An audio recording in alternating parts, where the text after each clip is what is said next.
Good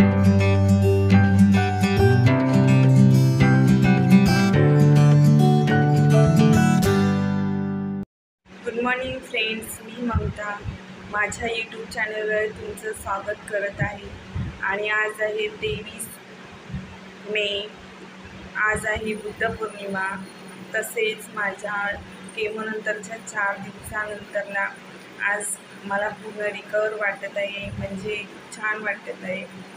आणि आज आपण करणार आहोत ब्लॉगिंग, तर व्हिडिओ शेवटपर्यंत पहा. घरातील स्त्री किंवा पुरुष या दोघांपैकी कोण आजारी पडल्यास तर स्त्री थोडा आराम करून पुन्हा कामाला लागते. खरं तर ती कोणाला दाखवू देत नाही की आपण किती काम करू शकतो किंवा आपण काय काम करू शकतो, पण तिला त्या कामामध्येच एनर्जी येत असते. तसंच आहे माझं. आणि गेले काही 3 महिने तसंच चालू आहे. एक दिवस हॉस्पिटलमध्ये गेल्यानंतरला पुढचे 4-5 दिवस थोडा थकवा असल्यामुळे आराम, पुन्हा उभं राहणे आणि ते राहणेच मला खूप महत्त्वाचं आहे. रोजचं रुटीन, रोजची सकाळ आणि रोजची कामं करणं. कारण का या वयात जेव्हा आपले आईवडील आपल्याला अशक्तपणा, थकवा या सगळ्या गोष्टी होत असताना पाहत असतात आणि ते खूप उदास होत असतात आणि त्यांना खूप वाईट वाटत असतं. आणि आपणच आपल्या इच्छाशक्तीने उभं राहून स्वतः कामं आणि जे काही जमेल तेवढं करणं आणि करावं असं मला वाटतं. म्हणूनच मला हॉस्पिटलमध्ये पेशंट व पेशंटचे इतर नातेवाईक नेहमी विचारत असतात किंवा बोलत असतात, तुझ्याकडे पाहून वाटत नाही तू आजारी आहेस किंवा तुला आजारपण आलं आहे. सांगायचं झालं तर माझ्या 5व्या केमोच्या वेळी माझ्यामध्ये कोणताही फरक झाला नव्हता शरीरामध्ये, किंवा माझ्या हेअर लॉस वगैरे काहीच झालं नव्हतं. मी आधीसारखीच छान होती. पण मला एक काकी भेटल्या होत्या ज्या 50च्या वर होत्या आणि त्या मला त्यांचा अनुभव सांगत होत्या. त्यांनी तर मला पहिलं विचारलं, तुमचं पेशंट कोण आहे? आणि मी बोलले की मी आहे पेशंट. त्याच्यावर त्यांची रिॲक्शन वेगळीच होती आणि त्या मला सगळं काही सांगायला लागल्या की माझं असं झालं, माझे हाताच्या शिरा खूप दुखतात, हात काळे पडले आणि केमोथेरपीच्या वेगवेगळे रिॲक्शन काय झाले ते त्यांच्या बाबतीतच्या गोष्टी सांगायला लागल्या. एकतर माझ्या मनामध्ये भीती तर नव्हतीच, कारण मी त्या सगळ्या गोष्टी स्वीकारल्याच होत्या, त्यामुळे त्या गोष्टीची भीती नव्हती. पण त्या काकी जसं सांगत होत्या माझ्या मनामध्ये एकच विचार होत होता की आज आपण स्वतः आज नाही उद्या ठीक होऊ किंवा बरे होऊ यावर विश्वास ठेवणं खूप गरजेचं आहे. त्या काकींचा त्यांच्या स्वतःवरच विश्वास नव्हता.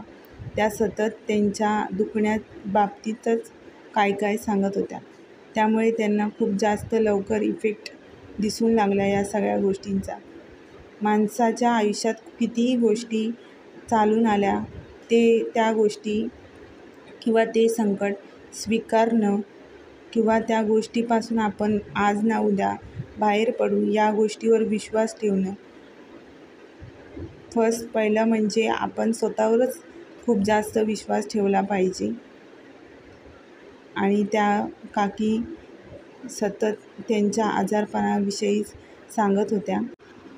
मी काहीच बोलू शकले नाही, कारण का प्रत्येक व्यक्ती किंवा प्रत्येक गोष्टीतून जात असलेला माणूस हा स्वतःबद्दल काहीतरी सांगत असताना त्याचा ऐकणाऱ्या व्यक्ती कमी असल्यामुळे त्या व्यक्तीचं ऐकणंही खूप महत्त्वाचं आहे.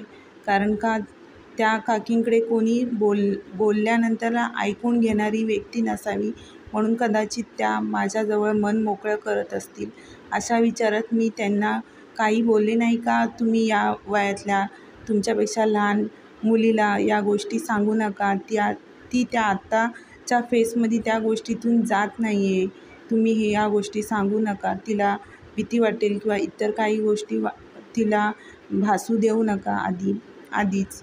मी काहीच बोलले नाही, कारण का त्या त्यांचं मन मोकळं करत होत्या.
नमो बुद्धाय.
Good evening friends. खूप अशा छान सकाळनंतर संध्याकाळी सायंकाळ जी नवी मुंबईची आहे आणि ह्या आमच्या गॅलरीमधून समोरच प्ले ग्राउंड असल्यामुळे खूप मुलं एकत्र खेळायला येतात आणि मी नेहमीच त्यांना 1 ते 1.5 तास बघत असते. मला खूप छान वाटतं. खरं तर मला त्यांना पाहताना एक वेगळं नवल वाटतं. प्रत्येकजण आपापल्यामध्ये आणि आपापल्या खेळामध्ये गुंतलेलं असतं. जसं की काही मुलं घसरगुंडीवरून घसरत असतात, काही मुलं सीसॉवर उंच वर खाली होत असतात, काही मुले झोकाळ्यावर पुढे मागे होत असतात. आणि त्यांना पाहताना माझ्या मनामध्ये एकच विचार येत असतात की आपण आपल्या आयुष्यात किती पुढे मागे, वरून घसरणे, पडणे, तरी काही उठून पुन्हा उभं राहणे, पुन्हा त्याच शिडीवरून चढून घसरगुंडीवर घसरणे हे चालतच राहणार आहे.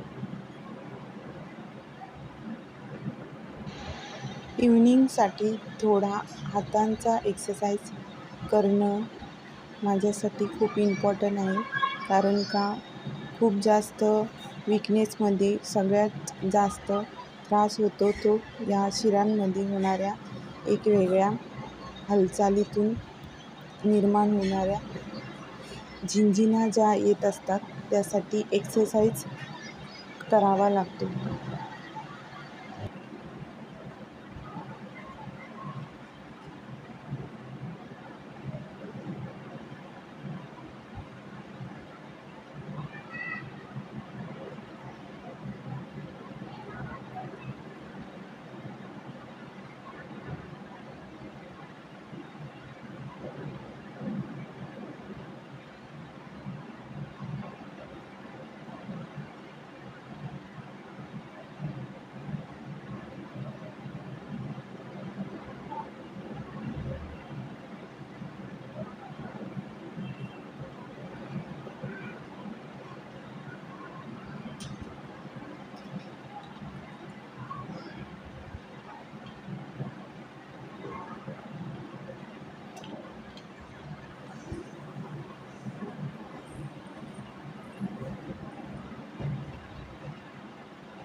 तर फ्रेंड्स, इथपर्यंत व्हिडिओ पाहिल्याबद्दल धन्यवाद.